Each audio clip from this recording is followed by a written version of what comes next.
ఇవే నా నమస్కారం. మీకు అన్నింత చేయగలుగుతా. బసవన్న నీకు ఇది తగునా ఇంతటి ఆధర్మానికి పాల్పడతావా? రాజా నేనేం చేశాను? నాకు తెలిసి ఏ పాపం చేయలేదు. బసవన్న నీవు బుకాయించకు. మా దానాన్ని మాకు అప్పగించి వెళ్ళు. ఇక నీ ప్రాధాన్య పదవి చాలు. నన్ను ఎవరు దండింపలేరని ధీమతో ఖజానంతా ఖాళీ చేశావు. ఇతరుల దానాన్ని అప్పగింపదలిచావు. ఇది నీకు తగునా?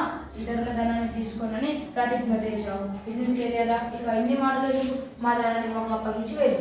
రాజా మీ ఆరోపణల్లో నిజం లేదు. నేను మీ ధనాన్ని అపహరించలేదు. పరమేశ్వరునిపై భక్తి అనే కల్పవృక్షం, కామధేను, చింతామణి వంటివి నా దగ్గర ఎన్నో ఉన్నాయి. నాకు మీ సంపదలతో ఏమవసరం? పాలసముద్రంలో తిరిగే రాజహంస మురికి గుంటల్లో నీటిలో తిరగడానికి ఇష్టపడుతుందా? భగవంతుని ధనాన్ని భగవంతునికే అర్పించారు. మీరు కావాలనుకుంటే లెక్కించండి. పట్లారా బంగారు నాణాలతో కూడి ఉన్న పెట్టెలను తీసుకురండి.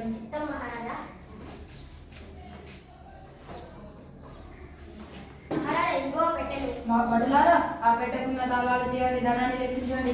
చిత్త మహారాజా.